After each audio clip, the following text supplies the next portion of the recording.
안녕하세요. 홍정선입니다. 배우 하정우의 하를 여름하로 생각하는 분들 꽤 많더라고요. 여름엔 하정우, 여름 극장가는 하정우가 책임진다 라는 뜻인데요. 2018년 여름엔 이 시과 함께 임과영과 함께 나고 있는데 2년 전 2016년에는 바로 이 영화가 여름을 장식했습니다.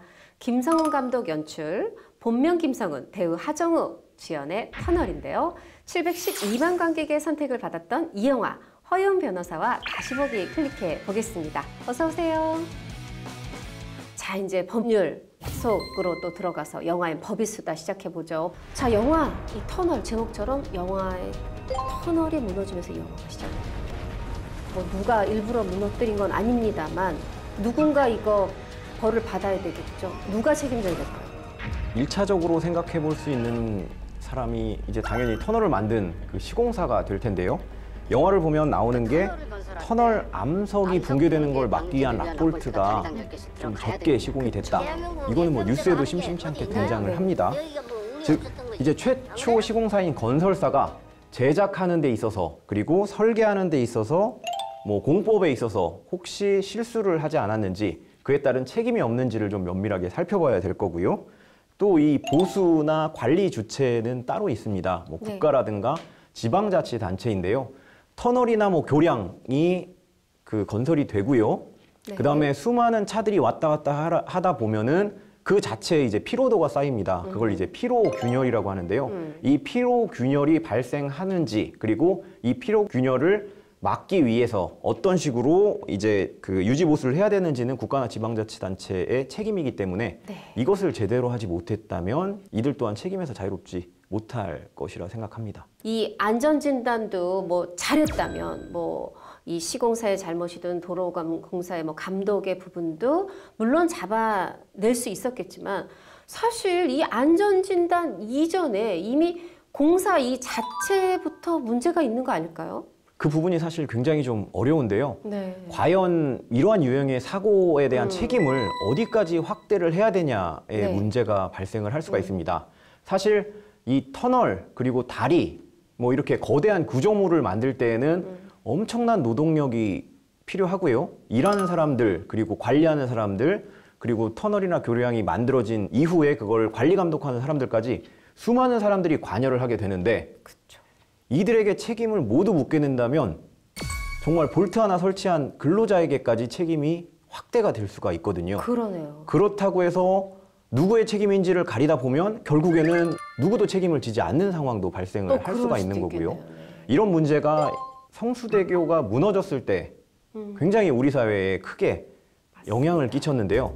당시 예를 들면 판례의 태도는 과실을 저지른 사람들이 여럿이 모여 있고 그 과실이 경합되거나 아니면 연달아 일어나면서 큰 사고가 일어났을 때 도대체 누구의 과실이냐를 따지지 못하면 처벌하기가 어렵다라는 게 기존 판례의 태도였습니다.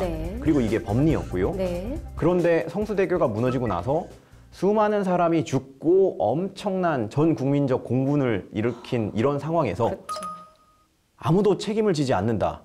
이러면 법감정에 반하지 않습니까? 맞습니다. 그래서 대법원이 만들어낸 게 이제 과실범의 공동정범.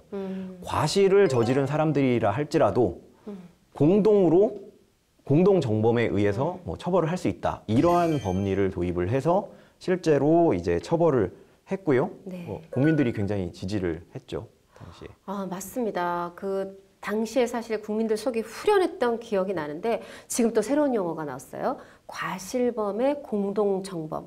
요게 뭐길래 그때 국민들은 좀 시원했지만 당시 이게 법리적으로는 안 맞다 이렇게 좀 비판도 일었던 걸로 기억하는데 일단 과실범의 공동정범을 알기 위해서는 공동정범이 뭔지를 먼저 설명을 드려야 될 것 같은데요. 정범이라는 것은 이제 실제로 범죄를 저지른 사람입니다. 그리고 공동정범은 같이 범죄를 저지른 사람인데요. 과실이라는 거는 고의가 아닌 과실입니다. 뭐 실수라던가 아니면 태만이라던가 이런 걸로 인해서 이제 발생을 하는 건데요. 공동정범이 되기 위해서는 의사가 공동으로 있어야 됩니다. 공동의사라는 거는 예를 들면 같이 절도를 하자라고 했을 때 그렇죠. 예, 같이 이제 물건 훔치자는 그러한 결의, 범죄에 대한 결의가 필요한 건데 과실이라는 거는 뭐 예를 들어서 성수대교를 예를 들어보겠습니다. 네.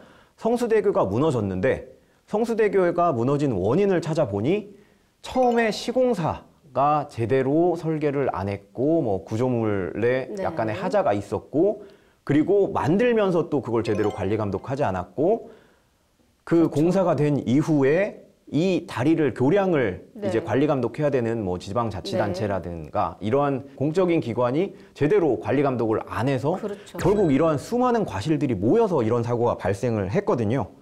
여러 명이 과실을 저질렀고 그 과실이 연달아 일어나면서 겹쳐져서 사고가 발생한 것이기 때문에 공동으로 범죄를 내가 다리를 무너뜨려야 되겠다. 내지는 사람을 죽여야 되겠다라는 공동의 의사를 인정하기는 굉장히 어려운 거죠. 네. 나는 그냥 볼트 하나 덜 조였을 뿐인데 그렇죠. 물론 이것으로 인해서 사람이 죽을 수도 있다라는 생각을 할 수도 있겠지만 네. 뭐 수십만 개 이렇게 들어갈 텐데 그렇죠. 하나를 내가 좀 덜 조였다 해서 이게 다리가 무너지리라는 네. 그런 것까지 그 책임을 묻기는 좀 어렵다는 개념입니다.